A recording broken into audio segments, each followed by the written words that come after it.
बिस्मिल्लाहिर्रहमानिर्रहीम। अस्सलाम वालेकुम प्यारे बच्चों, मैं नसीर इलियास और आप लोग इस वीडियो में करने जा रहे हैं जी मुतालिया पाकिस्तान क्लास दहम के जो इम्पोर्टेंट शॉर्ट क्वेश्चन है, जो गेस हैं पेपर के मुतालिक, वो करेंगे आप लोग। आज पेपरों में थोड़े दिन रह गए हैं तो आप लोग शुरू करिए इसको, इंशाल्लाह ताला अच्छे नंबर आपके आ जाएंगे। चलिए जी, बाम नंबर इसका आज 6 करेंगे। कल हमने 5वां कर लिया था और आज इसका बाब नंबर 6 करेंगे। अगर आपको इसकी पीडीएफ फाइल चाहिए तो कम्युनिटी पोस्ट में आपको नंबर मिल जाएगा, आप वहां पर मैसेज कीजिएगा और आपको मिल जाएगी। उसके बाद थोड़े बहुत चार्जेस रखे हैं ताकि आप लोग इसको पढ़ सकें इजीली घर बैठ के, इसलिए ये पीडीएफ भी आपको मिल जाएगी। आइए जी, इसका पहला शॉर्ट क्वेश्चन है। अच्छा, पहले ये देखिए, ये हमारे पास पहले मशकी सवाल आते हैं जो चैप्टर के पीछे है ना, 4-5 वो हैं। उसके बाद नीचे इजाफी सवाल आते होंगे, दोनों ही आपने याद कर लेने। पहला मशकी सवाल है हमारे पास, खारजा पॉलिसी की तारीफ कीजिए। अच्छा, शुरू करने से पहले अगर आपने अभी तक चैनल को सब्सक्राइब नहीं किया, वीडियो को लाइक और शेयर नहीं किया तो सबसे पहले ये काम करें, उसके बाद इसको आप देखिए। चैनल को जरूर सब्सक्राइब किया करें, इसका बेल आइकन ऑन कर लीजिए करें ताकि आपको नेक्स्ट भी नई वीडियो जो आएंगी आपको मिलती जाए। खारजा पॉलिसी की तारीफ, खारजा पॉलिसी से मुराद किसी मुल्क के दूसरे मुल्क के साथ ताल्लुकात की हिकमत अमली है। इससे मुराद वो रवैया है जिसके तहत कोई मुल्क अपने कौमी मफादात की तहफ़्फ़ुज़ की खातिर दीगर रियासतों के साथ ताल्लुकात कायम करता है। ये जी खारजा पॉलिसी की तारीफ। उसके बाद नंबर 2 सवाल है जी, सवाल नंबर 2, वस्ती एशिया के मुस्लिम रियासतों में कोई से 4 के नाम।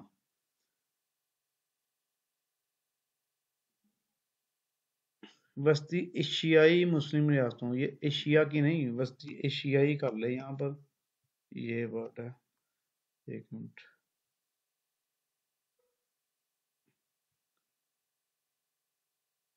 वस्ती एशियाई मुस्लिम रियासतों में कोई से 4 के नाम। ये जी Kazakhstan, Kyrgyzstan, Tajikistan, Turkmenistan, Uzbekistan. उसके बाद नंबर 3 है, ग्वादर की बंदरगाह की अहमियत 2 सत्रों में लिखिए। इस पोर्ट के जरिए से यूरिया खाद, गंदम और कोयला और दीगर अशिया की तजारत शुरू हो गई है। इसकी उम्मीद की जाती है कि मुस्तकबिल करीब में पाकिस्तान चीन पाकिस्तान राहदारी के तहत शुरू होने वाले मंसूबों की तकमील से ग्वादर की बंदरगाह को दुनिया भर में मरकजी हैसियत हासिल होगी, जिससे पाकिस्तान की मुआशी हालत में बेहतरी आएगी। उसके बाद सवाल नंबर 4 है जी, मसला फ़लस्तीन क्या है। 1948 में मगरबी ममालिक की इमा पर फ़लस्तीन की सरजमीन पर इसराइल के नाम से एक रियासत कायम हुई। इसराइल ने दीगर इलाकों पर कब्जा करना शुरू कर दिया। इस तरह फ़लस्तीन का वजूद खतरे में पड़ गया। आज भी अक़वाम मुत्तहदा और इस्लामी ममालिक की जानिब से आज़ाद फ़लस्तीनी रियासत के क़याम की कोशिशें जारी हैं। फ़लस्तीनी के मकबूजा इलाके वापस करके ही फ़लस्तीन का मसला हल हो सकता है। फ़लस्तीन कर लें यहाँ पे जी। बुक वाला शॉर्ट क्वेश्चन है, पाकिस्तान के बर्री और बहरी रास्ते क्यों अहम हैं। बड़ी है खुश्की वाले इलाके और बहरी है समुद्री इलाके। ओके जी, तो इसका जवाब हमें मिलेगा, पाकिस्तान तेल पैदा करने वाले खलीजी ममालिक के नज़दीक और मगरब में मराकश से लेकर मशरिक में इंडोनेशिया तक फैली हुई है।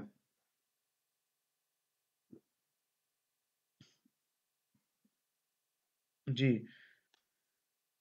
मुस्लिम दुनिया के दरमियान वाक़या है। बेशुमार मगरबी ममालिक की सनती तरक्की का इन्हिसार ममालिक में होने वाली तेल की पैदावार पर है।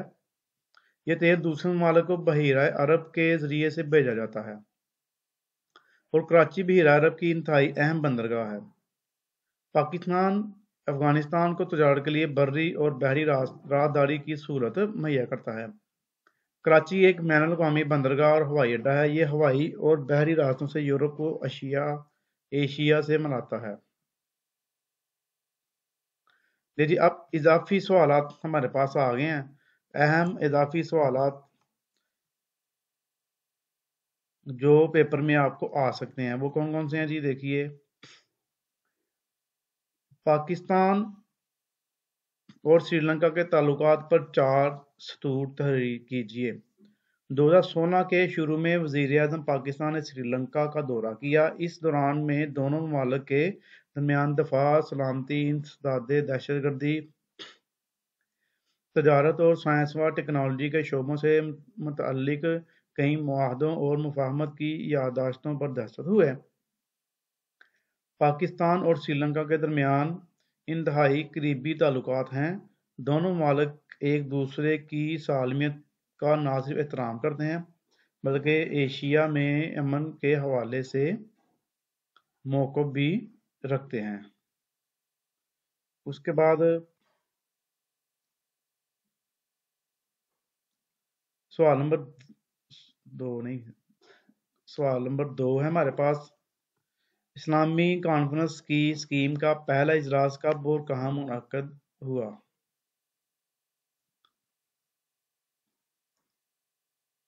1969 میں مراکش کے شہر رباط میں اسلامی کانفرنس کی تنظیم کا پہلا اجلاس منعقد ہوا۔ دنیا کی 4 بڑی طاقتوں کے نام لکھیں جن کو ویٹو کا اختیار حاصل ہے۔ دنیا کی 5 بڑی طاقتیں امریکہ، برطانیہ، فرانس، روس اور چین کو یہ حق حاصل ہے۔ دوسری جنگ عظیم میں جاپان کے کن شہروں پر ایٹم بم گرائے گئے؟ دوسری جنگ عظیم اگست 1945 میں امریکہ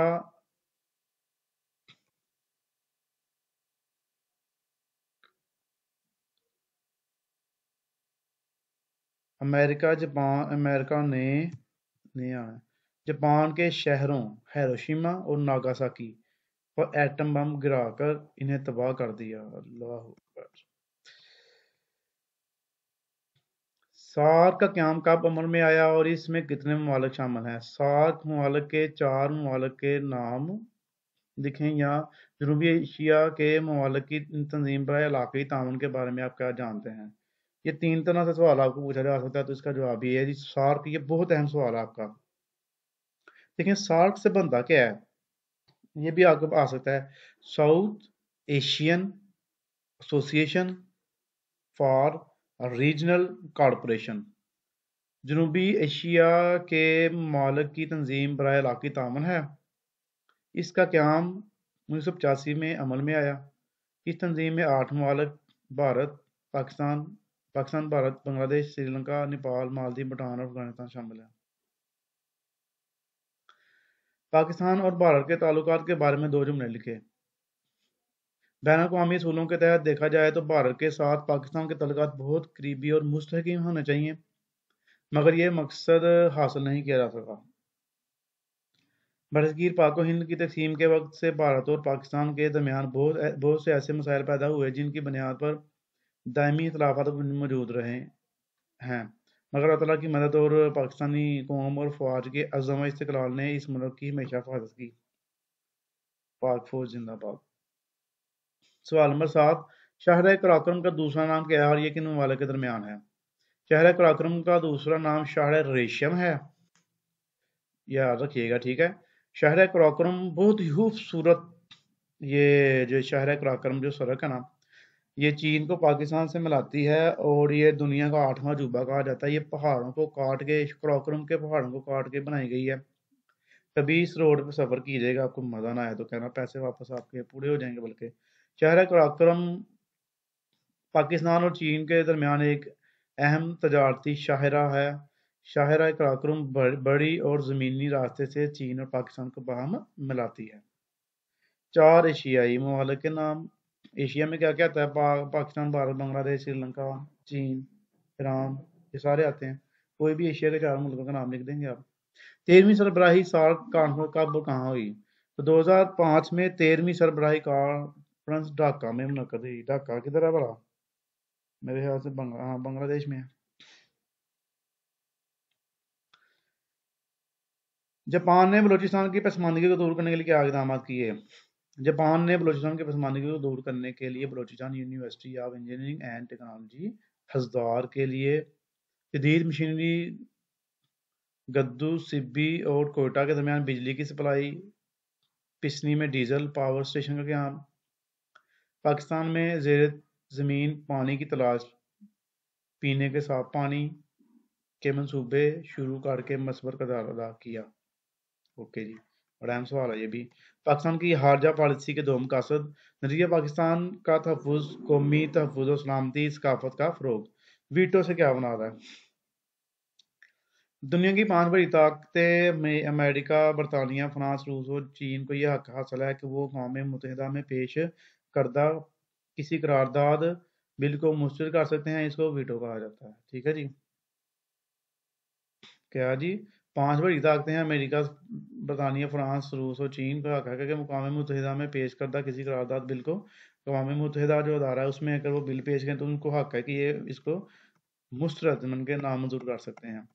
मालदीव का दारकूमत क्या है? इसका मलकू बयान करें। तो झुमरिया मालदीव जज़ायर पर मुश्तमिल एक रियासत है। यहाँ करीबन 200 जजीरे ऐसे हैं जिन पर इंसानी आबादी मौजूद है।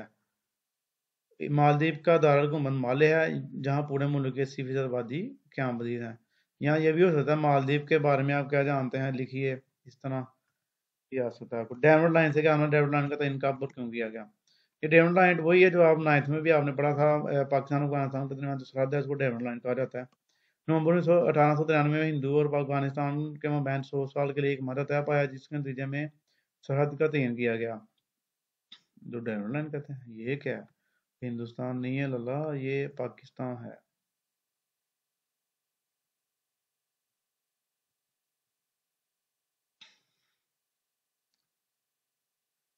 पाकिस्तान और अफगानिस्तान के दरमियान तय हुआ था ये मादा, और इसकी लंबाई करीबन 2611 किलोमीटर है। क़याम के बाद पाकिस्तान की हुकूमत ने यह मादा बरकरार रखा, मगर अफगानिस्तान इससे कतराता रहा, जिसकी वजह से दोनों ममालिक के ताल्लुकात तनाव का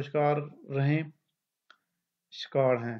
पाकिस्तान और अफगानिस्तान के दरमियान सरहद को डेविड लाइन कहा जाता है। David line. Japan international cooperation agency किन शोबों में पाकिस्तान की मामलत कर रही है? ये जी नीचे जापान की सरकारी agency Japan international cooperation agency JICA जिसे हम कहते हैं, पाकिस्तान में तलीम, सेहत, पीने के पानी की फराहमी, निकास आब, माहौल, आपाशी, ज़राअत, ज़राए आमदरफ्त, तवानाई, कुदरती आफात से बचाव वगैरह के शोबों में मामलत कर रही है। सार्क के दो मकासद तहरीर करें। सार्क तंजीम जो है उसके दो मकासद, एक दूसरे के मसाइल को समझना और बाहमी एतमाद साजी के लिए इक़दाम करना, जनूबी एशिया के ममालिक के दरमियान इज्तिमाई खुद इन्हसारी को बढ़ाना और मजबूत करना, रुकन ममालिक के दरमियान माशी, सकाफती, टेक्नोलॉजी और साइंसी मैदान में बाहमी ताउन और मदद को फ़रोग़ देना। नंबर 3 है जी, दो करने आपने तीसरा पढ़ लें वैसे। बाहमी दिलचस्पी के मौज़ूआत पर बैनुल अक़वामी सतह पर यकसा मौक़िफ़ इख्तियार करना, बैनुल अक़वामी और इलाक़ाई ताउन की तंजीमों के साथ ताउन करना। सवाल नंबर 17, OIC। OIC OIC नहीं, IC, ठीक है। अच्छा, ये चलो, कब की ताज़ीम लिखा हुआ है, तंजीम है की तंजीम कब बनी और इसका सदर दफ्तर कहाँ है? 1969 में इसराइलियों ने मस्जिद अक्सा को आग लगाई। अस्तगफिरुल्लाह। दुनिया में भर के मुसलमानों ने में गम और गुस्से की लहर दौड़ गई। मस्जिद अक्सा जो है ना, ये पाकिस्तान का किबला अव्वल है, तो इसकी बहुत ज़्यादा इस्लाम में अहमियत है। यहाँ पर हुज़ूर पाक सल्लल्लाहु अलैहि वसल्लम ने शब मराज का वाक़या पेश आया, तो यहाँ पर आपने जाके तो तमाम पैगंबरों की को नमाज पढ़ाई थी आपने। यहाँ पे बड़ी अहमियत है पाकिस्तान, बल्कि मुसलमानों के लिए इसकी बहुत ज़्यादा अहमियत है। तो उन्होंने क्या किया जी, जो इसराइली जो फ़लस्तीन में रियासत नहीं बनी थी ना यहूदियों के कहने पे, उन्होंने इसके ऊपर हमला किया था और आग लगाई थी। इसके बाद मुस्लिम ममालिक के नुमाइंदे मराकश के शहर रुबात में इकट्ठे हुए। इस इजलास में पाकिस्तान की तजवीज़ पर 1960 में एक इस्लामी कॉन्फ्रेंस की तंजीम OIC का क़याम अमल में आया। इसका सदर दफ्तर जद्दा, इनका सऊदी अरब में है। इंपॉर्टेंट शॉर्ट क्वेश्चन है। 18واں اشارہ حسنہ وسیع ایشیائی ممالک کا ذریعہ معاش کیا ہے؟ اسی طرح کے عوام کی اکثریت کا ذریعہ معاش زراعت ہے، اس لیے بیشتر آبادی دریائی وادیوں اور نہلستانوں میں رہتی ہے۔ زراعت کا شعبہ غذا اور پارچہ بافی کی صنعت کے لیے چمڑے کی صنعت کے لیے بھی خام مال فراہم کرتا ہے۔ یہ خطہ اپنی رنگین روایتی قالینوں کے باعث بھی عالمی شہرت رکھتا ہے۔ عوامی جمہوریہ چین کا تعارف بیان کریں۔ چین کب آزاد ہوا اور آزادی کیسے مناتا ہے؟ آئیے جی اس کا سوال کرتے ہیں۔ چین 1949 میں آزاد ہوا۔ عوامی جمہوریہ چین آبادی کے لحاظ سے دنیا کا سب سے بڑا ملک ہے۔ یہ ہر سال یکم اکتوبر کو چینی باشندے اپنا یوم آزادی پر پورے جوش و جذبے اور وقار سے مناتے ہیں۔ چین کی کرنسی کا نام یوان ہے۔ یہ چین کا تعارف بیان کریں، یہ بھی ٹھیک ہے، اور چین ٹھیک ہو گیا، آپ کا دونوں سوال ہو گئے۔ دوسری اسلامی سربراہی کانفرنس کے کب اور کہاں منعقد ہوئی؟ دوسری اسلامی سربراہی کانفرنس 1974 میں لاہور میں منعقد ہوئی۔ چین پاکستان اقتصادی راہداری منصوبے کا مقصد تحریر کریں۔ چین پاکستان اقتصادی راہداری منصوبے کی بدولت گوادر کی بندرگاہ کو ترقی دے کر فعال معاشی سرگرمیوں کا محور بنایا جا سکتا ہے، جس سے یورپ، امریکہ اور دیگر کئی ریاستوں کی تجارتی آمد و رفت گوادر کی بندرگاہ کے ذریعے سے ممکن ہو جائے گی۔ اس طرح پاکستان معاشی سرگرمیوں کا مرکز بن جائے گا۔ پاکستان اور بھارت کے درمیان پہلی جنگ کب اور کس محاذ پر لڑی گئی؟ پہلی جنگ 1948 میں لڑی گئی۔ کشمیر کے محاذ پر لڑی جانے والی اس جنگ میں پاکستانی عوام، قبائلیوں اور مسلح افواج نے دلیری سے مسلح افواج کا سامنا بھارتی مسلح افواج کا سامنا کیا۔ ٹھیک ہے جی، یہ قبائلیوں ورڈ مجھے صحیح نہیں لگ رہا، یہ پیچھے آئے گا، ادھر یہ ٹھیک لگ رہا ہے۔ اچھا جی، کولمبو پلان سے کیا ہمارا اہم سوال ہے یہ بھی۔ سال کا چھٹا سربراہی اجلاس 1991 میں سری لنکا کے دارالحکومت کولمبو میں منعقد ہوا۔ اس اجلاس میں ایشیا میں تحریک کاری اور تشدد کے بڑھتے ہوئے رجحانات پر قابو پانے کے لیے مختلف تجاویز پر غور کیا گیا۔ مویشی پالنے سے کیا فائدے ہیں؟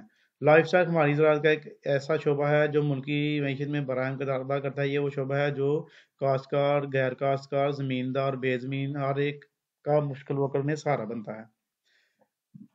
بالخصوص یہ شعبہ دیہاتوں میں بڑا مقبول ہے اور ان کی آمدنی کا اہم ذریعہ ہے۔ اسلامی جمہوریہ ایران کے متعلق چند جملے لکھیے۔ اسلامی جمہوریہ ایران کا سرکاری مذہب اسلام اور قومی زبان فارسی ہے۔ اس کی کرنسی کو ایرانی ریال کہتے ہیں۔ ایران کا دارالحکومت تہران ہے۔ یہ دنیا کی قدیم ترین تہذیبوں میں سے ایک ہے۔ تیل کے عظیم ذخائر کی بدولت اس کو بین الاقوامی سیاست میں اہم مقام حاصل ہے۔ اس کے بعد اقتصادی تعاون کی تنظیم ECO کے بارے میں آپ کیا جانتے ہیں؟ اقتصادی تعاون کی تنظیم ECO کے رکن ممالک کون سے ہیں؟ اقتصادی تعاون کی تنظیم ECO، اوپر جو ہم نے پڑھا تھا وہ OIC تھا، یہ ECO ہے۔ میں 10 ایشیائی ممالک پاکستان، ایران، ترکی، Afghanistan, Azerbaijan, Kazakhstan, Kyrgyzstan, Tajikistan, Turkmenistan, Uzbekistan شامل ہیں۔ ECO کا صدر دفتر ایران کے دارالحکومت تہران میں واقع ہے۔ اس تنظیم کا مقصد یورپی اقتصادی اتحاد، یورپی یونین کی طرح اشیاء اور خدمات کے لیے واحد مارکیٹ تشکیل دینا ہے۔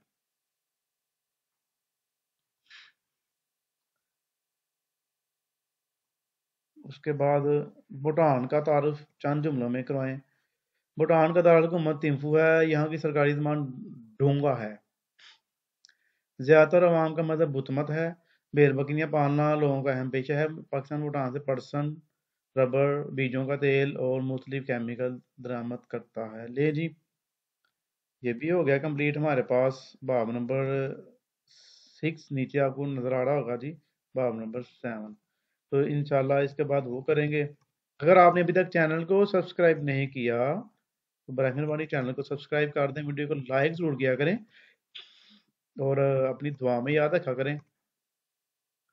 اوکے جی، اللہ حافظ۔